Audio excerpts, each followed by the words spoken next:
All right, and now we come to the final speaker, who is very inspirational. I mean, all of you are inspirational, but she's also very courageous. Yeah. And so I like to give me a while again, and I like to introduce you to Zoe. Okay, I'll just let Zoe, she's an end stage cancer survivor. I'm not going to say anything, but let her say about her journey. Right. Thank you so much. And so this is Zoe bio, but I am going to, wait, give me a while. Stop sharing. Okay, stop sharing. Yes. All right. So Zoe, over to you. Hey, hello. Hi, everyone. Yeah, I'm Joey. Now I'll try to share screen first. Okay. Slowly, slowly. Great.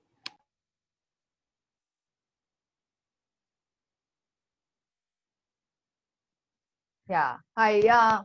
I'm okay. I'm an ex-Malaysian. Now I'm Singaporean. So my journey is, I think that most people that you meet, ordinary people. So in 2003, I just come to Singapore, very excited. Okay, this is a brand new world to me. I just have one thing in my mind. I just want to play. I just want to have fun. Okay, that's why you can see I always have an adventure. Okay, I always like to do funny stuff. Okay, make fun of myself. Okay, that is my life. Okay, but then in 2009, I met my soulmate, Joel. So we get married. So for almost for 5 years, we try to conceive, but it's never success. Don't know because of stress or whatever the reason is. Uh, Only until 5 years we managed to get a boy.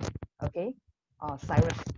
After 5 years of trying, that's the life in Singapore. Maybe the food we eat or whatever, I'm not sure.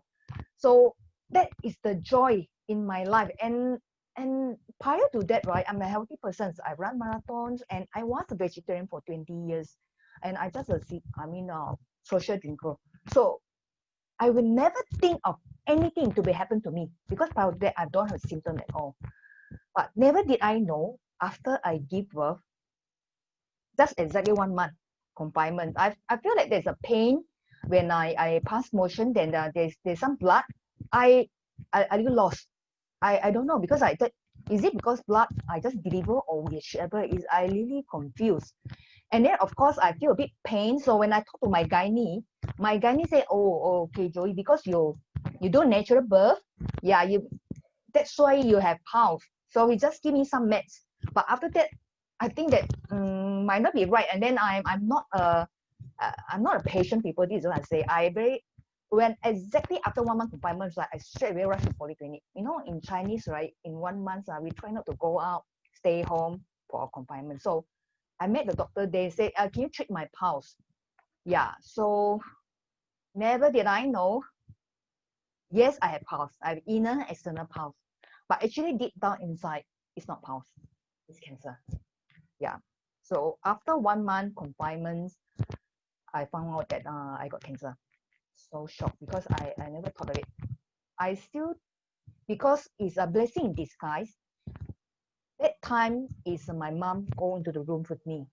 And then, as a respect, my mom, because in my family history, only my grandfather had cancer, but he died in an early age. So I never see it in my mind. I never thought of cancer, never in my whole life. So when my mom go into the room, when she just prompted out, say, hey, do you want to tell doctor that you got cancer? I want to respect my mom.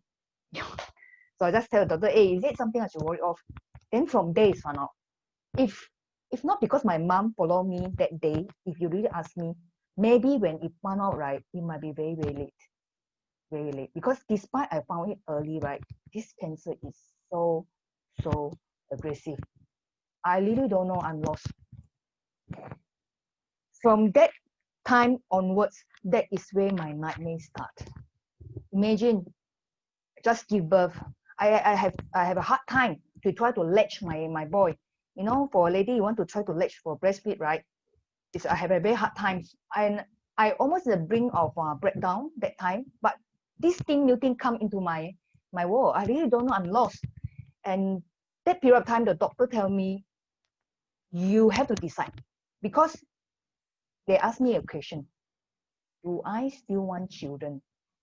You ask me as a person, right? Because I'm in my family, I got 5 siblings, so I always love big family. So I always believe of sibling will take care of each others. So I hope both of us hope that for me, I at least have 3 children. So when this thing they strike me, I really don't know. Then I have every time when I have a second opinions, I need to see at least 4 doctors. So I at least go to 4 hospitals. Imagine how many specialists I go, because I have to see the colon surgeons, I have to see the radiations, radio doctors, chemo, and I even need to see gynae, because that time I still thought that I want to have children. But after seeing all these doctors, right, they say if I really want to keep, I might delay my treatment. And then, I think you can ask all the doctors, when we ask, if I delay, right, what will happen? Will this cancer be accelerate? Will it get worse? Nobody can give me the answer. So that's the time we decided, yeah, have 1 child is enough. Because when I do radiotherapy, right, from there onwards, I menopause. I really menopause from that time. So it's devastating for me. From there also, because of my young age, I get it when I'm 33. So I'm doing intensive treatment. I have prior to that, I have radiotherapy, I have chemos, then I have this temporary stoma, because I have a surgery done. Then after that, I have another chemo again. So I also have difficulty, because when I have smelling stoma, I do not know how to handle it. And then I'm carrying a baby, so I always have leakage for. You can see my wounds. Every night I always cry. I cry because I don't know how to do. I'm lost, because no matter I eat or don't eat, the stool just come out, and they will leak, and then I have to change, and then sometimes I can't sleep well because of this issue. Of course, because I'm on treatment, I feel bad. I cannot with my child. There got few times my kids had to send to hospital, but I can't with him because I was on treatment. I really most of the time I just sleep those, because I can't have a clear mind on that time. So I feel bad as a mother. Yeah, but thankfully that times I have a lot of my family member, they encourage me to keep going. Yeah, I think if without a family members that I always encourage, right, I think for me, maybe I would choose to let go. Okay, I think blessing in disguise, I have a child. So my father tell me, hey, you don't let go, that's your responsibility. You have to take care of your own children, okay? That's why I have to keep going. And the nightmare doesn't stop there. Okay, I thought by doing all this intensive, I was totally not able to go to work because of the treatments. And despite this, the cancer relapsed again in just barely 2 years. In 2017, it relapsed, and then I was upgraded to stage 4.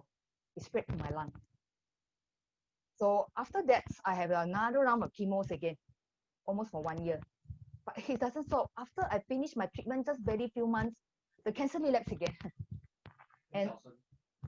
and I have to do I have to decided to do a surgery to remove 1/4 of my lung because of the tumors.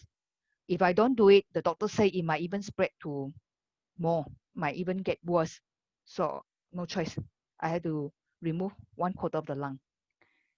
Despite all this, right, I thought in my mind, I thought this would be the end, because I had done whatever I think, and whatever the doctor advised, I really lost obedience. I do. But it still happened. In 2019, last year, the cancer come back again. It relapsed for the 4th time in 5 years. I really lost. I don't know how to react, because seems like God gave me a lot of challenges. Yeah. But I'm thankful. I think God have a certain plan for me. This is what I think. Maybe because without this cancer, right, I will not be appreciate my family. But when this thing happened, it let me have another perspective to more treasure my family. to have a more bonding time with them because they let me to have prioritize. And that's why after I every time if you have in my Facebook ever, you know I always travel. I love travel. My philosophy is whenever things happen, bad thing, good thing, go and celebrate or just travel and then do it. So that's me. I just want to have a sweet memory to my loved one. Okay. And actually, I'm thankful enough. I have a comprehensive insurance. All my medical fee are fully covered. I think financial is my least concern because everything is well taken care of. The medical bills, or I even get a lump sums. I even get a income despite I'm not working. Thankful for this. Yeah. I also thanks my agents. I think Xavier is inside there. That's why I joined him to be an insurance agent. Hopefully, my story will be inspired to others. So, what do I do? So, since I'm on treatments, right, I just do something to make myself forget the pain. I do cooking, I do baking, and because of my conditions, right, the spicy food you see are actually not spicy because I'm person like to eat those like nyonya lah, Malay foods so all those are very spicy and oily. For people like me have a rectal, right, the cancer, right, it doesn't good. It will make me severe diarrhea. So how do I do? I just cook myself lor. Then of course I like to have something sweet. I just do cooking. That's my life. Um, Life still goes on. I believe last time I cocoon myself. I don't share. I have a fear. I thought that people might be looked down on me or they might have different thought on me.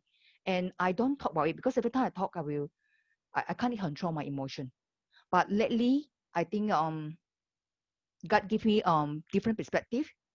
Actually, when I do more sharing this 1 2 years, I feel that I'm more easy to let go. And then I actually draw strength from all other people around me. And last time I thought I'm the most 可怜 is most pitiful person, but actually no leh. When I heard a lot of stories, like there's a more people, it may be even worse than me, but they still keep going. I draw strength from all of them, and I try to be them by learning to share more. So I start my life again. I try to run marathons. I try to participate. I even participate this Lily for Life, and I also become patient ambassador because I felt that time. A few of the ambassador really helped me, like what the Dr. Chu and others mentioning. Yes, when I heard about all other survivor, right, I feel hope. Yeah, I really feel hope. Otherwise, I feel like every time when people talk about cancer, they just talk about that. They just think about that. So that empower me to keep going.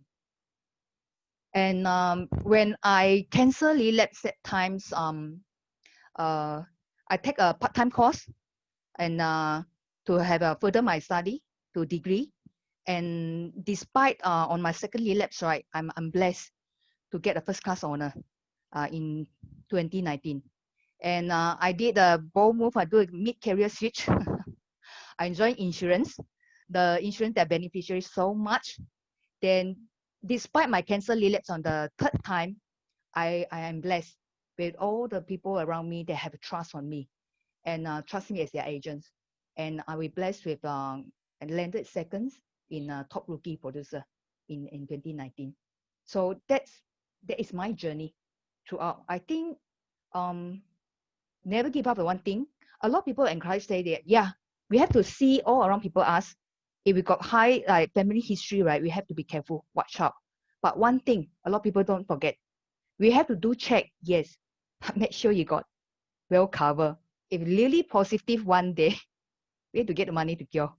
So that's that is something to ponder. I to end all this, I always believe my motto, happiness is a choice.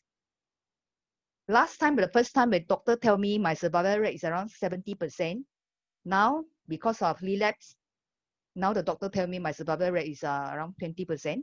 It's the opposite round. But I choose to be happy.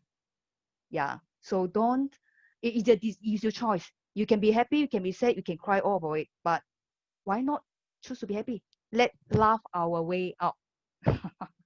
Okay. Happiness is a choice. I think that's my sharing. I can give it to you, Catherine.